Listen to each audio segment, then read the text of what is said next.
ஞானகுரு அவர்கள் போகமா மகரிஷிகளை பற்றி வெளிப்படுத்திய கருத்துக்களில் காளிங்கத்தை அவர் குருவாக ஏற்றல் என்ற தலைப்பிலே அவர் கூறியவற்றை நாம் உற்று நோக்கி அவருடைய உணர்வுகளை கவர்ந்து அறிந்து கொள்வோம். அதாவது காளிங்கம் என்றால் விஷம், அது ஒரு ஆற்றல் மிக்க சக்தி. காளிங்கநாதன் என்று பாம்பு என்று சொன்னாலும், காளிங்கராயன் என்று பாம்பு என்று சொன்னாலும், இங்கே காளிங்கன் என்று அதை ஒரு சுருதி சொன்னால், இங்கே சுருதி என்று சொல்லப்படும் பொழுது ஒரு இசை அமைப்புகளை அமைக்கப்படும் பொழுது அதில் சுருதி சேர வேண்டும் என்று சொல்வார்கள். ஆக எந்த அது அமைப்பிலே அதனுடைய எத்தனை இசைக்கருவிகள் வாசிக்கின்றார்களோ அது அனைத்தும் ஒரே நிலை கொண்டு இருந்தால் அங்கே சுருதி சேர்ந்திருக்கிறது என்று சொல்வது போன்று இந்த விஷம் இதனுடைய இயக்கத்தின் தன்மை நாதத்தின் தன்மையாக, அது சுருதியின் தன்மையாக இயங்குகின்றது என்றால் இதற்கு விளக்க உரைகளை கொடுக்க வேண்டும் என்றால் ஞானகுரு சொன்னது போன்று, அதாவது விஷத்தினுடைய தாக்குதலால் தான் நமது உயிரும் இயங்குகின்றது. ஆதியிலே முதலிலே சூனிய பிரதேசமாக இருக்கப்படும் பொழுது எதுவுமே இல்லாத அந்த இடத்திலே ஆவியின் தன்மை அடைந்து அந்த ஆவிக்குள் விஷத்தன்மையாக மாறி அந்த விஷத்தின் தன்மை விஷமற்ற ஆவியின் மீது தாக்குதலாகும் பொழுதுதான் வெப்பமாகின்றது.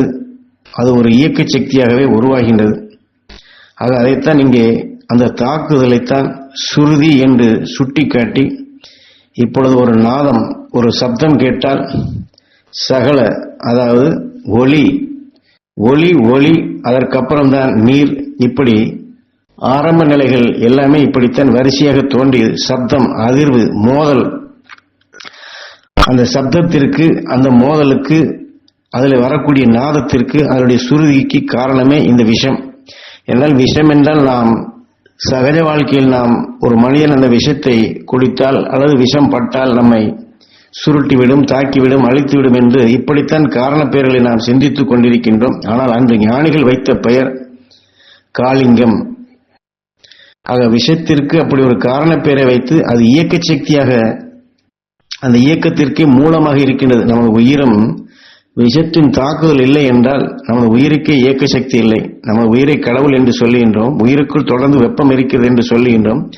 அந்த வெப்பம் உருவாவதற்கு காரணமே இந்த விஷம்தான்.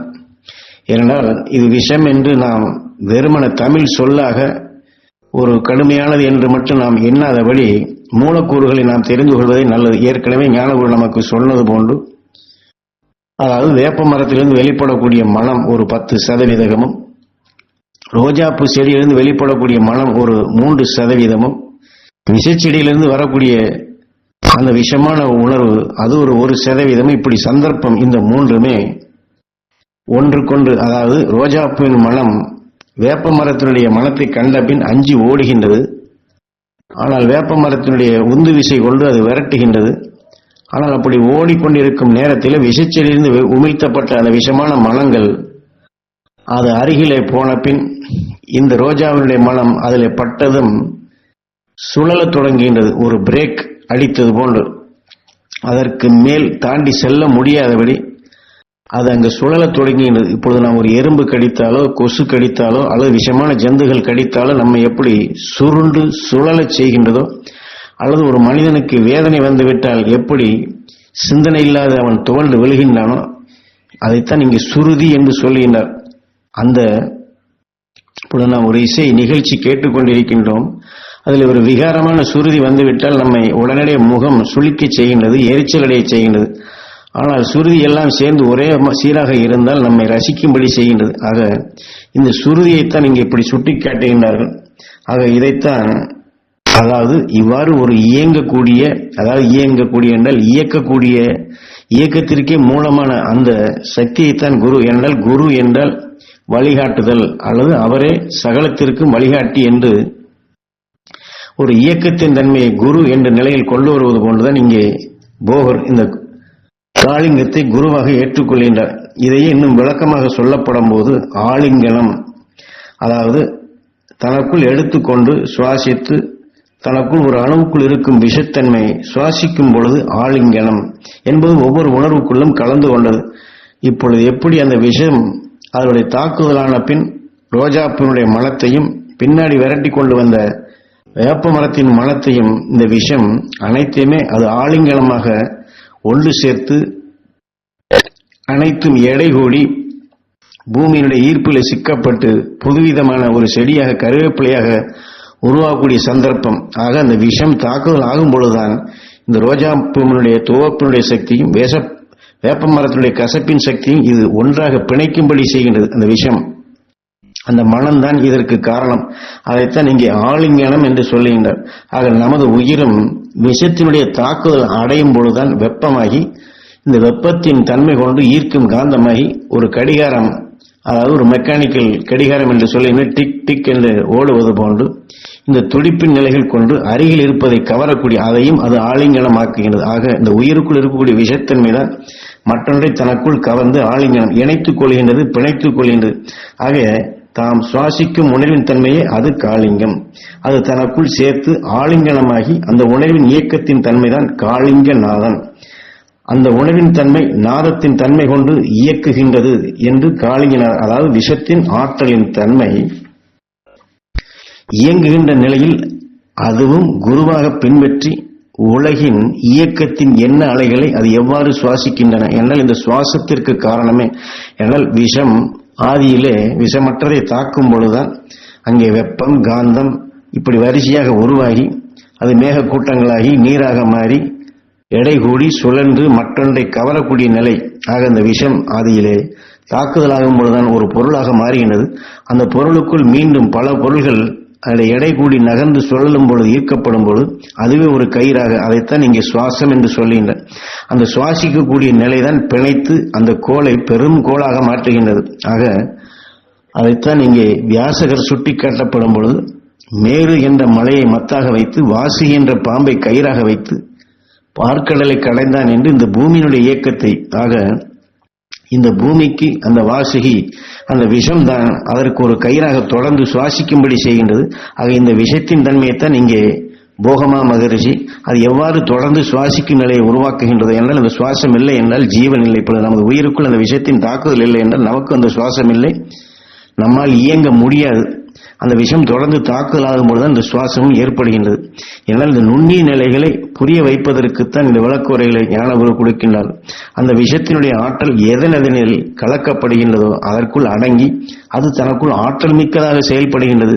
ஆக சூரியனுக்கும் இதே நிலைதான், ஆதிசேஷன் என்பதுதான் அங்கு விஷமாக அது தொடர்ந்து இயக்க சக்தியாக வைக்கின்றது. பூமிக்கு வாசுகி. ஆக இப்படி ஒவ்வொன்றும் அது தனக்குள் சம ஈடு பங்கு கொண்டு அந்த சத்தாலை படைக்கும் தன்மை கொண்டு அது வளர்ச்சியின் பாதையில் இப்படித்தான் சூரியனும் வளர்ந்தது பூமியும் வளர்ந்தது என்று ஒவ்வொரு வளர்ச்சிக்கும் இந்த விஷத்தினுடைய தாக்குதலே காரணம் என்று ஒவ்வொரு நாளும் பல பல சக்திகளை நுகர்ந்து இதை ஆற்றல் மிக்கதாக தனக்குள் போகர் பெருக்கிக் கொண்டு வந்தார். ஆக இதை நமக்கு இன்னும் தெளிவாக உணர்த்துவதற்காக ஞானகுரு அவர்கள் பாம்பு, அதாவது இன்று நாகம் என்று சொல்லுகின்றமே, அது எத்தனை விஷம் கொண்ட உயிரினங்களை தன்னுடைய விஷத்தை பாய்ச்சி உணவாக உட்கொண்டு, அது மட்டுமல்ல அந்த உட்கொண்ட நிலைகள் கொண்டு அது மேல் நோக்கிய சுவாசமாக சந்தர்ப்பத்தால் அதனுடைய சுவாச நிலை விண்ணிலிருந்து வருவதையும் அதனுடைய நுண்ணிய நிலைகள் கவர்கின்றது. அப்படி அது தொடர்ந்து சுவாசிக்க இப்படி உட்கொண்ட மற்ற உயிரினங்களுடைய விஷத்தன்மையும் சேர்ந்துதான் மாணிக்க கல்லாக ஒரு வைரக்கல்லாக மாறுகின்றது. ஆக மேல் நோக்கி அது சுவாசிப்பது எதை? நட்சத்திரங்களிலிருந்து வரக்கூடிய கதிரியக்க சக்திகளைத்தான் அது சுவாசிக்கின்றது. பாம்பு தான், அது மனிதனுக்கு ஒத்த அது ஞானம் இல்லை, இருந்தாலும் அதனுடைய உடலில் இருக்கக்கூடிய கடும் விஷம் இந்த விஷத்தையே சேமிக்கக்கூடிய சக்தியாக அது பாதுகாப்பாக, ஏனால் இந்த விஷம்தான் அந்த பாம்பிற்கு பாதுகாப்பு. அதுதான் நாளடைவில் உறைந்து வைரக்கல்லாக மாறுகின்றது. இப்படி ஆற்றல் மிக்க நிலையிலாக ஜீவன் பெற்றதை அதைத்தான் காளிங்க நாதன் என ஆரம்பத்திலே தாயை இந்த விஷம் கொண்ட பாம்பு தீண்டல் அது ஆகி தாய் மரணம் அடையும் நிலைகள் தான் சிறு வயதிலே இவர் இதை நுகர்ந்து தாயை காக்க முடியவில்லை என்ற நிலையிலே ஏக்கத்திலே கதிரவனை உற்று நோக்கி சுவாசித்த மெய்ஞானிகளுடைய உணர்வு இவருக்குள் சிறுக சிறுக பெருகித்தான் இந்த விஷயத்தினுடைய தாக்குதலை ஆதியிலே அகஸ்தியன் 27 நட்சத்திரங்களும் பிற மண்டலிருந்து வரக்கூடிய சக்திகளை இந்த நட்சத்திரங்கள் வடிகட்டி அது எப்படி தனக்குள் பால்வெளி மண்டலங்களாக அமைத்து விண்ணினுடைய ஆற்றலை தனக்குள் இருக்கக்கூடிய விஷத்தின் தன்மை கொண்டு மோதி அதை இந்த பிரபஞ்சத்திற்கு உகந்ததாக மாற்றி எப்படி ஊடுருவி இந்த பிரபஞ்சத்திற்கு ஆக்க சக்தியாக இந்த நட்சத்திரங்கள் கொண்டு வருகின்றது என்பதை அகஸ்தியன் கண்ட நிலையைத்தான் இந்த போகரும் ஒவ்வொரு சக்தியுமே தனக்குள் கோள்களுடைய இயக்கங்களையும் நட்சத்திரங்களுடைய நிலையையும் கண்டுணர்கின்றார். அப்படி கண்டுணர்ந்த நிலைதான் வானியலின் தத்துவத்தை அது கோள்களாக மாறி தனக்குள் மற்ற நிலைகள் பெற்று பூமிக்கும் அனைத்து நிலைகளும் அது வடிவமைத்து, அதாவது வானியலுடைய தத்துவம் புவியியலாக மாறி இந்த பூமிக்குள் உயிரினங்கள் புழுவிலிருந்து மனிதனாக உயிரியல் தத்துவமாக இப்படி வளர்ச்சி பெற்றது என்பதை, ஆக எல்லாமே இந்த விஷத்தின் ஆதியில விஷம் சூனிய மண்டலமாக இருக்கும் பொழுதும் இந்த விஷத்தினுடைய தாக்குதலால் தான் முதலில் நெருப்பு உண்டாகின்றது, காந்தம் ஏற்படுகின்றது, ஒரு பொருள் உருவாகின்றது. இப்படி பொருள் உருவான பின் கோளாக மாறி அதனுடைய வளர்ச்சியிலே நட்சத்திரமாகி அதனுடைய வளர்ச்சியிலே சூரியனாகி சூரியனான பின் அதற்குள் பூமி உருவாகி இப்படி ஒரு பிரபஞ்சமாக உருவாகி அந்த பிரபஞ்சத்திற்குள் சகல சக்திகளும் பூமிக்குள் வடிக்கப்பட்டு தாவரினங்களாக உருவாகி மனிதன் வரை வளர்ச்சி பெற்ற நிலையை இப்படி ஒவ்வொன்றுமே அதனுடைய சுவாசத்தால் அந்த சுவாசத்திற்கு மூல காரணமான இந்த விஷத்தினுடைய தாக்குதல் தான் சகலம் என்பதை உணர்ந்து இப்படி ஒவ்வொரு அடுக்காக ஒவ்வொன்றின் நிலைகளையும் இது நுண்ணி நிலைகளை அறிவதற்குத்தான் தாவர இனங்களுடைய சக்திகளையும் அதே சமயத்தில் கோள்களுக்குள் இருக்கக்கூடிய சக்திகளையும் நட்சத்திரங்கள் இருக்கக்கூடிய சக்திகளையும் சூரியனுக்குள் இருக்கக்கூடிய சக்திகளையும் இதையெல்லாம் அவர் அறிந்து கொள்ள காடு மேடு மலை இவையெல்லாம் அவர் சுழன்று தன்னுடைய சுவாசத்தால் ஒவ்வொன்றையும் எடுத்து இதை நுகர்ந்து அதைத்தான் அவர் போகித்தார். போகிப்பது என்பது இதுதான். அந்த உணவின் தன்மை தனக்குள் சுவாசித்து அந்த நுண் அணுக்களின் நிலைகளை அறிந்து இன்று விஞ்ஞானிகள் எப்படி ஒரு அணுவுக்குள் இருக்கக்கூடிய ஆற்றலை அவர் கருவிகளை வைத்து அளந்து அறிகின்றார்களோ அதை அறிந்து அதனுடைய பக்குவ நிலையில் கொண்டு ஒவ்வொன்றுடன் ஒவ்வொன்றை இணைத்து புதுப்பித விதமான எத்தனையோ உலோகங்களை கண்டுபிடிக்கின்றார்கள். எத்தனையோ கண்டுபிடிப்புகளை உருவாக்குவது போன்றுதான் மனிதனாக நாம் எப்படி உருப்பெற்றோம் என்று ஆதியில அகஸ்தியன் தன்னைத்தான் அறிதல் என்ற நிலையை உணர்ந்ததை இவர் தனக்குள் புவனேஸ்வரி ஆக இந்த பூமிக்குள் உருப்பெற்ற அனைத்தையுமே என்னால் பூமியில உருப்பெற்றதுதான் இந்த உயிரினங்கள் வளர்ச்சி பெற்று மனிதனானது. ஆக மனித நிலையிலிருந்து இப்படி பூமிக்குள் இந்த உண்மை நிலைகளை உணர்ந்து இதைத்தான் அவர் அடிக்கடி, அதாவது ஒரு நாள் ஒன்று எடுத்துக்கொண்டால் 24 மணி நேரம் என்றால் இந்த 24 மணி நேரம் சதா அதையே சிந்தித்து அதையே நுகர்ந்து அந்த ஆற்றலை தனக்குள் சேமித்து அந்த உணர்வின் ஆற்றல் கொண்டுதான் உண்மைகளை அகஸ்தியன் கண்ட நிலைகளை இவர் அறிகின்றார். ஆக போகித்தான் என்று சொன்னாலும் இன்று இருப்பவர்கள் அவருக்கு தவறான கருத்தினை சொல்லி அவர் தினமும் ஒரு பெண்ணை அவர் அனுபவித்தார் என்று மனைவி என்று காட்டிவிட்டார்கள். ஆக ஞானிகள் சொன்னதோ ஒரு உயிர், அதாவது ஒரு உயிரணு அதில் இயக்க சக்திக்கு தொடர்ந்து மற்றொரு சக்தியை பிரிதொரு சக்தி அதை எடுத்துக்கொண்டால்தான் அது வாழ முடியும். ஆக நாம் மனிதனாக இருப்பவரும் தினசரி நாம் உணவாக உட்கொள்ளக்கூடிய நிலையில் இல்லை என்றால் நாம் இறந்து விடுவோம். ஆக ஒரு உயிர் அணுவாக இருந்தாலும் சரி, அதில் வளர்ச்சி பெற்ற நிலையாக இருந்தாலும் சரி, ஒவ்வொரு நாளும் ஒரு புது சக்தியை அது எடுத்துக்கொண்டே இருந்தால்தான் ஜீவனுடன் இருக்க முடியும். ஆக ஜீவித்த நிலையில் இருப்பதற்கு இந்த சக்தி அவசியம். ஆக இந்த சக்தியைத்தான் அங்கே மனைவி என்றும் அதைத்தான் போகம் என்றும் அதைத்தான் போகித்தல் என்றும் அன்று ஞானிகள் காட்டினார்கள். ஆக இதை இவர்கள் தவறான நிலையில் கொண்டு திரித்து விட்டார்கள். ஆக இதைத்தான் ஞானகுரு இங்கு சுட்டி காட்டி ஒவ்வொரு நாளும் ஒவ்வொரு சக்திகளை நாம் சுவாசிக்கவில்லை என்றால் நாம் ஜீவிக்க முடியுமா? ஆக சக்தியின் சொரூபத்தைத்தான் அவர்கள் வெளிப்படுத்தினார்கள். அந்த சக்தியின் சொரூபம் எதுதான் என்பதை உணர்ந்தவர் தான் போகர். ஆக அந்த விஷயத்தினுடைய ஆற்றல் தான் ஒரு அணுவிற்கு அது பாதுகாப்பாக இருக்கின்றது, வளர்ச்சிக்கும் அதுவே உறுதுணையாக இருக்கின்றது என்பதை அதையே குருவாக ஏற்று அதை தனக்குள் ஒவ்வொரு நிலையிலையும் அதான் காய கல்ப சக்தி என்று சொல்வார்கள். ஆக உடலுக்குள் அல்ல, தன் உயிரான்மாவிற்குள் இப்படி சக்தி வாய்ந்ததாக தன்னை காக்கக்கூடிய சக்தியாக தன் நிலைகளை உயர்ந்த நிலைகளாக அந்த அகஸ்தியன் நிலையை போன்று வளர்ச்சி பெறும் நிலைகளுக்கே இந்த விஷத்தினுடைய ஆற்றல். ஏனால் இந்த விஷத்தை ஒடுக்கி ஒளியாக மாறியதான் அகஸ்தியன் துருவனாகி துருவ மகிழ்ச்சியாகி துருவ நட்சத்திரமானது. அதே வழித்தொடரைத்தான் இங்கே போகரும் பெறுகின்றார். அவர் பெற்ற நிலைகளைத்தான் ஞானகுரு இங்கே காளிங்கம் என்று சொல்லி அந்த விஷயத்தினுடைய ஆற்றலை காளிங்கனுடைய ஒரு அணுவிற்குள் இருக்கக்கூடிய நிலைகளையும் அகண்ட நிலையில் இருக்கக்கூடியதையும் இந்த பேரண்டத்தினுடைய இயக்கத்தின் தன்மைகளை நாம் உணர்ந்து கொண்டால் அவர்கள் எப்படி அந்த விஷயத்தினை பாதுகாப்பாக அமைத்து தன்னை காத்திடும் நிலையாக, என்றால் துருவ நட்சத்திரத்திற்கு அந்த விஷம்தான் தேவை, அதைத்தான் அது உணவாக எடுத்து ஒளியின் சுடராக மாறி தான் ஜீவித்து வாழ்ந்து கொண்டுள்ளது.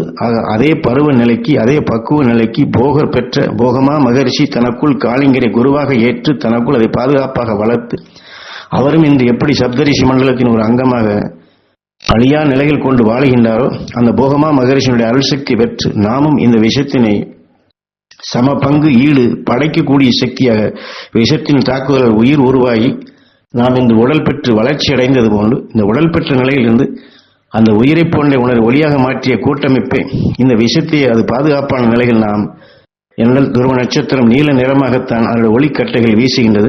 ஆக விஷத்தின் தன்மை எடுத்துக்கொண்டாலும் அதுவும் நீல நிறம்தான். ஆனால் விஷத்தை ஒடுக்கி ஒளியாக மாற்றும் பொழுது பேரருள் பேரொளியாக மாறுகின்றது. படைக்கக்கூடிய சக்தியாக ஒரு மூலத்தன்மையாக, அதாவது மூலத்தன்மை என்றால் ஒரு நெருப்பு உருவாகிறது என்றால் அந்த நெருப்புக்கு ஒரு மூலசக்தி வேண்டும். அந்த மூலசக்தி தான் இந்த விஷயம் என்று சொல்வது. அதைத்தான் காளிங்கர் என்று சொல்வது.